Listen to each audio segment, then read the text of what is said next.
Hello class 6। Okay, now हमने अपने दो एक्सरसाइज तो कर ली 2.1 2.2 और उसके बाद हमने एक टेबल बनाया था जो पैटर्न टेबल था जिसके बेस पे हमने ट्राई दिस के कुछ सम्स किए थे।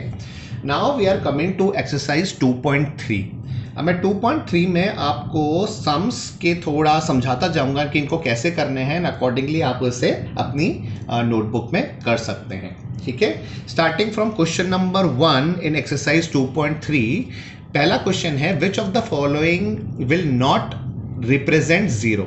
मतलब आपके जो इसमें पार्ट्स दिए हुए हैं ए बी सी डी, अगर उनको हम सॉल्व करें तो फिर कौन सा ज़ीरो आंसर नहीं आता है। इसमें एक प्रिंटिंग मिस्टेक है क्वेश्चन में, जो क्वेश्चन नंबर डी है आपका डी, उसके अंदर 10 और 10 के बीच में माइनस साइन है जो मिसप्रिंट्स है बहुत सारी बुक्स में, तो आप ये माइनस लगा देना। ओके, तो आपको क्या करना है, आपको ए बी सी डी को कैलकुलेट करना है और जिसका आंसर ज़ीरो नहीं आ रहा उसको आप वही आपका आंसर होगा।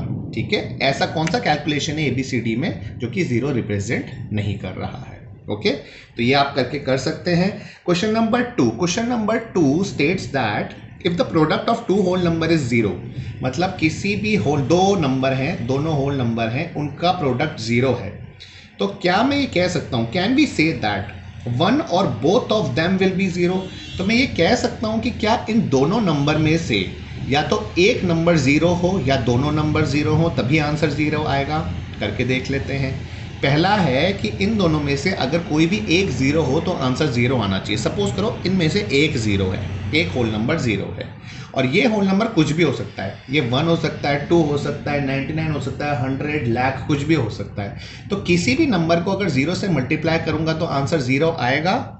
यस, आंसर जीरो का। यहाँ पे कोई भी नंबर डाल दूं मैं, एनी नंबर, मैं 1 डाल सकता हूँ, मैं 100 डाल सकता हूँ, मैं 98 डाल सकता हूँ, मैं 1 लाख डाल सकता हूँ, इनटू जीरो करूंगा तो आंसर जीरो आएगा। दूसरा इसने पूछा है कि can we say that one और both of them will be zero, मतलब ये दोनों जीरो हुए तो भी क्या आंसर जीरो आएगा।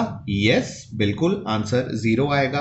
तो इस आंसर का, इस क्वेश्चन का जो इन्होंने पूछा है, can we say that one और both of them will be zero. Yes, तो इसका आंसर हुआ यस या ट्रू, कि अगर में से एक जीरो हुआ या दोनों जीरो हुए तो आंसर मल्टीप्लिकेशन का हमेशा जीरो ही आएगा। अब इसी तरीके का क्वेश्चन है क्वेश्चन नंबर 3 जिसमें 1 के लिए पूछा गया है। क्वेश्चन पूछा गया है if the product of two whole number is 1। Suppose करें दो होल नंबर का प्रोडक्ट 1 है, दो होल नंबर का प्रोडक्ट 1 है, दो होल नंबर का प्रोडक्ट 1 है, तो कैन वी से दैट, क्या हम ऐसा कह सकते हैं कि 1 और both of number, both the numbers can be 1। मतलब इसमें से एक इक्वेशन में एक नंबर और दूसरी में दोनों 1 कर दें तो आंसर 1 ही आएगा हमेशा। भाई हमें ये पता है अगर ये दोनों 1 है तो आंसर 1 आएगा, ये तो सही है। लेकिन यहाँ पे अगर एक ही 1 हो और यहाँ पे कोई भी नंबर हो तो क्या आंसर 1 आएगा? नहीं। अगर मैं यहाँ पे 0 डाल दूं तो 0 इंटू 1 क्या हुआ? 0 हो जाता है, तब 1 थोड़ी आएगा। या मैं 2 डाल दूं या मैं 100 डाल दूं तो उसका आंसर कभी 1 थोड़ी आएगा। 2 into 1 becomes 2, 3 into 1 becomes 3, 100 into 1 becomes 100। तो हमेशा एक ही अगर यहाँ पे 1 हो तो हमेशा आंसर 1 नहीं आएगा। ओके, तो यहाँ पे ये जो उन्होंने पूछा, कैन वी से दैट 1 और both of them will be 1, no, तो आंसर यहाँ पे होगा नो या फिर फॉल्स। ओके, ठीक है। नाउ नेक्स्ट क्वेश्चन है question number 4, find using distributive property. अभी हमने डिस्ट्रीब्यूटिव प्रॉपर्टी ऑलरेडी कर ली है, हम इसको कर सकते हैं। एक एग्जांपल मैं आपको करके बताता हूं, 4 में आपको मैं थोड़ी सी हिंट दूंगा एंड अकॉर्डिंगली आपको करना पड़ेगा। तो क्वेश्चन नंबर 1 में जैसे 728 इंटू 101 है, इसको डिस्ट्रीब्यूटिव प्रॉपर्टी में करेंगे। 728 इंटू 100 प्लस 1 कर दिया इसको हमने, इसका हुआ डिस्ट्रीब्यूटिव प्रॉपर्टी लगाने से 728 इंटू 100 प्लस 728 इंटू 1, ईजी हो गया। 728 इंटू 100 आपका क्या हुआ? 72800, और यहाँ पे हुआ प्लस 728 इंटू 1 प्लस 728 हो गया। अब इजीली हम इसको कैलकुलेट कर सकते हैं। 8 plus 0 8, 2 plus 0 0, 7 plus 8 plus 7 15, 1 carry forward, 2 3, ये आपका आंसर आ गया। इजीली। अब इसी तरीके से बाकी सारे क्वेश्चंस में भी आपको डिस्ट्रीब्यूटिव प्रॉपर्टी लगानी है। इसमें हम क्या करेंगे, हम किसको स्प्लिट करेंगे, हम इसको स्प्लिट कर सकते हैं। हम ये लिख सकते हैं इसको इनटू 1000 प्लस 1। आगे आपको आता है कैसे करना है। अगर इसको हम करेंगे तो हम इसको कैसे करेंगे, इसको हम ऐसे कर सकते हैं, इसको हम है ना मोड डिस्ट्रीब्यूशन में डाल सकते हैं। इसको हम 824 इंटू 20 प्लस 5 भी कर सकते हैं, या फिर यहाँ पे हम 10 प्लस 10 प्लस 5 भी कर सकते हैं इसको, है ना। इससे भी इजी हो जाएगा, जैसा आप चाहें कर सकते हैं दोनों में। इस वाले क्वेश्चंस में हम इसको 4275 इंटू इसको पार्ट कर सकते हैं, 100 प्लस 25 कर सकते हैं, या 100 प्लस 20 प्लस 5 कर सकते हैं। और इजी करना है तो 100 प्लस 10 प्लस 10 प्लस 5 कर लो, तो भी इसका आंसर आ सकता है डिस्ट्रीब्यूटिव प्रॉपर्टी में।